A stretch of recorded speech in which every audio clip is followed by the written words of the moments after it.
Good morning, students. So, in the last video, we have studied about the photosynthesis, how the photosynthesis process occur, what are its product, and how the life is impossible without the photosynthesis. Now, in the continuation of our previous video, I will start with the today's topic. Student, before to start with the today's topic, I will again want to ask a one question, that why sun is called the ultimate source of energy. Why sun is called, yeah, solar energy is called the ultimate source of energy. As yes, if there would be no sun, then we know that the photosynthesis cannot occur. And in the previous question, if you remember, if the photosynthesis is not there, the life cannot possible. So sun is the ultimate source of energy. If there would be no sun, then no plants can able to perform the photosynthesis. If there is no plants, the herbivorous animals would not able to survive. If herbivorous cannot able to survive, then carnivorous animals which depends on the herbivorous animals would also die. Yani ki slowly and gradually the whole cycle of this food chain get disturbed and there will be a no life exist on the earth. That means sun is the ultimate source of your energy. So that's a now the next question arises. If you remember that how this photosynthesis occur in the leaves, how will you test it? Have you ever seen, कभी देखा है हमने photosynthesis होते हुए? हमें तो leaves में photosynthesis ऐसा दिखाई नहीं देता, पर हम कैसे कह सकते हैं कि photosynthesis हो रहा है? अब कैसे टेस्ट किया होगा साइंटिस्ट ने? अगर बच्चों आपको याद होगा कि photosynthesis result in the formation of carbohydrates, और लीव्स में कार्बोहाइड्रेट स्टोर हो जाता है in the form of starch. So if we can test the starch, the presence of the starch, we can easily detect whether the photosynthesis is been occurring or not. So similarly, we actually test the presence of the starch, and this is known as iodine test. Iodine का solution दिया जाता है. Iodine का solution जो होता है actually पानी में उसका कलर होता है येलो या येलो ब्राउन, ठीक है. और जैसे ही वो स्टार्च के साथ टच होता है, immediately the colour change will be the blue black. So if any substance, if they have a starch, like this potato has a starch, आप इसके अंदर आयोडीन सॉल्यूशन डालेंगे, immediately the color will change into blue black. Similarly, we test the leaves whether they have a photosynthesis, if the photosynthesis has been occurring or not through this iodine test. How will we going to do that? हम leaves को boil कर देते हैं, we remove the chlorophyll. After that, we add the iodine solution. If the color is changing from this yellow to blue black, that means the photosynthesis has happened in that leaves. Otherwise photosynthesis नहीं हुआ. इस तरह हम photosynthesis का reaction पता कर सकते हैं किसी भी leaves में, whether the photosynthesis has been occurring or not. Now next part is, students, how now we have know that कि during the photosynthesis the carbohydrates is been formed. अब हमने पढ़ा था कार्बोहाइड्रेट्स, कुछ कार्बोहाइड्रेट्स प्रोटीन में बदल जाते हैं.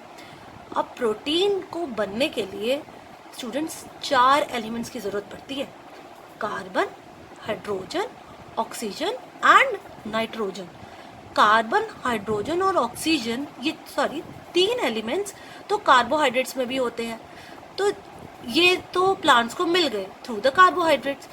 अब क्वेश्चन आता है कि नाइट्रोजन प्लांट्स में कैसे आता है कि जब, ताकि कार्बोहाइड्रेट्स प्रोटीन में बदल जाए, क्योंकि हमें एक और एलिमेंट की ज़रूरत है यहाँ पे, नाइट्रोजन।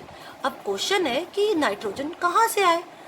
अब सबसे इजी है भैया, नाइट्रोजन एयर में 78% होती है, तो स्टोमेटा के थ्रू बड़ी इजीली प्लांट्स ले सकता है। बट सबसे बड़ी प्रॉब्लम नाइट्रोजन के साथ क्या है, अगर हम नाइट्रोजन को ज़रा ध्यान से देखते हैं तो नाइट्रोजन के 2 एटम बहुत स्ट्रांगली जुड़े हुए हैं, इतनी ताकत से जुड़े हुए हैं कि कोई उसे तोड़ नहीं पाता। इसलिए नाइट्रोजन की जो गैस होती है वो इनर्ट होती है। इनर्ट का मतलब होता है कि वो किसी के साथ रिएक्ट ही नहीं करती, और इन दोनों के बॉन्ड को तोड़ने के लिए हमें बहुत स्ट्रॉन्ग फोर्स लगाना पड़ता है, तब जाके ये नाइट्रोजन एटम टूटेगा। होता तो एयर में 78% है, बट द प्रॉब्लम इज कि नाइट्रोजन तोड़ना इज नॉट ईजी। तो plant can not take the atmospheric nitrogen directly, तो वो डायरेक्टली नाइट्रोजन को हवा से नहीं ले सकते। अब नाइट्रोजन तो चाहिए क्योंकि प्रोटीन बनाना है, सो अब प्लांट नाइट्रोजन कैसे ले। अब 2 तरीके हैं, जितने पल्सेस वाले प्लांट्स होते हैं, क्योंकि पल्सेस में बहुत ज़्यादा प्रोटीन होता है, उनको तो नाइट्रोजन बहुत चाहिए।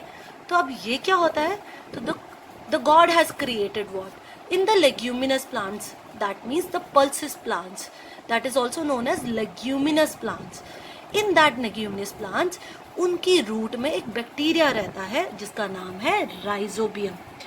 ये राइजोबियम रूट नोड्यूल्स में रहता है। This is the root nodules, अगर आप देख पा रहे हैं, और यहाँ पे ये बैक्टीरिया लिव्स इन। ये क्या करता है, ये एटमॉस्फेरिक नाइट्रोजन को it breaks down into usable form of nitrogen. ये नाइट्रोजन को तोड़ने की ताकत रखता है। इस बैक्टीरिया में ऐसे केमिकल सिक्रीट होते हैं जो इन नाइट्रोजन को तोड़ देते हैं, और वो नाइट्रोजन यूजेबल फॉर्म में टूट जाती है, जो पानी के through the water the plants take it very easily. So जितने भी पल्सेस वाले प्लांट्स होते हैं उनमें उनके रूट में एक बैक्टीरिया रहता है। अगर हम रियल पिक्चर देखें तो these are the root nodules and here the bacteria lives in. So it converts the atmospheric nitrogen into usable form, or that usable nitrogen is dissolved in water and taken by the plants. So this way the nitrogen is being taken by the plants. And now what about the other plants? ये तो मैंने pulses की plants की बात करी। एक और तरीका है नाइट्रोजन टूटने का, दैट इज लाइटनिंग। बच्चों आपको पता है लाइटनिंग के दौरान बहुत ज़्यादा एनर्जी प्रोड्यूस होती है एटमॉस्फेयर में। इतनी एनर्जी प्रोड्यूस होती है जो नाइट्रोजन को तोड़ने में बहुत काम करती है। So through this lightning nitrogen molecule can break down into a nitrogen atoms or into nitrates, so that nitrates can easily taken by the plants. Nitrogens can be. So these are the 2 methods through which the plants easily take the nitrogen, as well as we even give the nitrogen as a fertilizers in the form of fertilizer to the plants. Like one of the most common fertilizer is NPK. NPK is N for nitrogen, P for phosphorus and K for potassium. So we usually give the plants to fulfill the nitrogen requirements through the fertilizers. So through this the plants take the nitrogen. Now this is all about the autotrophic mode of nutrition. Now we will going to start with the next is heterotrophic mode of nutrition. In this mode of nutrition, the organism depends on other for the food. They do not prepare their own food. वो अपना खाना खुद नहीं बना पाते, वो दूसरों पे डिपेंडेंट होते हैं. Heterotrophic is divided in a further categories. Number 1 category is parasitic mode of nutrition. What is that? As the name suggests, parasitic means that mode of nutrition in which plants do not have the chlorophyll. Obviously they don't have a chlorophyll, they cannot perform the photosynthesis, so they derive their nutritional values requirements from the other plants. But the main thing is they cause they derive their nutritional value from the other plants, but cause the harm to that organisms. For example is Cuscuta, which is also known as Amar Bale or Dodder. ये कैसा दिखता है? Actually it is a yellowish thread like structure without the leaves, and they grow on the plants and derive its nutritional value from that plants and causing harm to that plants. This is Cuscuta.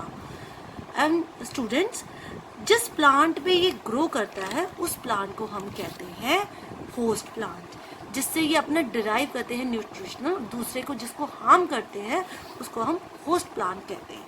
One of the example of parasitic plant is Rafflesia. This flower you have already seen in your previous class. This is also a parasitic. It is also a parasite. So this is the examples of parasitic mode of nutrition. Students, sometimes we get confused with the parasitic and the insectivorous plants. Actually, insectivorous plants are those plants which feed on insects. The most important point I want to discuss over here is insectivorous plants का chlorophyll होता है, वो photosynthesis perform करते हैं, but the problem with that is they actually grown on nitrogen deficient soil. जहाँ nitrogen की कमी होती है ऐसी सॉइल में ये ग्रो कर रहे होते हैं, तो जिसकी वजह से इनके पास नाइट्रोजन नहीं होता और उस रिक्वायरमेंट को पूरा करने के लिए ये इंसेक्ट खाते हैं. एग्जाम्पल इज पिचो plant, sundew plants and Venus trapfly. This you have already studied in your class 6th as well as. Just look at the pitcher plant. Picture का मतलब क्या होता है? पिक्चर का मतलब होता है घड़ा. अगर हम इसको ध्यान से देखें पिक्चर प्लांट को, तो ये बिल्कुल घड़े की तरह दिखाई दे रहा है, मटके की तरह, और इसके ऊपर एक फ्लैप है. If you can easily see that. So what happen, and more over इसके पिक्चर के अंदर, यानी कि इसके अंदर एक डाउनवर्ड पॉइंटिंग हेयर्स होते हैं. अब क्या होता है, जब भी कोई इंसेक्ट यहाँ पहुँचता है, वो due to that downward pointing hairs, it cannot climb back, and as well as this flap immediately shuts, बंद हो जाता है, और जिसकी वजह से एक तो that insect cannot climb back and ultimately falls to the bottom of the leaves where the digestive juice are secreted. So this way this pitcher plants eats that insects. Similarly, you can easily you can see the Venus trapfly. As the insects there, it's open and immediately closes, and you can even see the sundew plants, how it has been trapping the insects. So insectivorous plants are little different from the parasitic plants. So although they have a chlorophyll, but they only eat insects just because to fulfill the nitrogen requirements. That is a insectivore. Next category of those plants which derive their food from the other plant, but do not harm the other plants for its requirement. Remember students, you have studied the decomposer in the class 6, that they actually derive their food from dead and decaying matters. So that mode of nutrition is called saprotrophic mode of nutrition, in which organisms derive their food from dead and decaying matter. Sapro means rot and trophic means nutrition. One of the very common examples, you have just done an activity recently. You have grown a bread mold, a cottony growth on a stall bread, which is actually, that cottony growth is called the bread mold, which is actually grow on the dead and decaying matter. some examples are yeast as well as even mushrooms are also they are also a saprophytes. They actually grow on the dead and decaying matters. So how they derive their food? Actually they secrete some juices on dead and decaying matter and convert it into a solution, and then the nutrients which they needed, they are taken up and absorbed. So this way they takes the nutrients from the dead and decaying matter, and this mode of this type of digestion is called extracellular digestion. Although students, in our body it is intracellular, means हमारे अंदर जो digestion होती है वो sales के अंदर होती है, इनके यहाँ सेल और बॉडी के बाहर होती है डाइजेशन, जिसकी वजह से इनकी डाइजेशन को नाम दिया गया है एक्स्ट्रा सेलुलर डाइजेशन. सो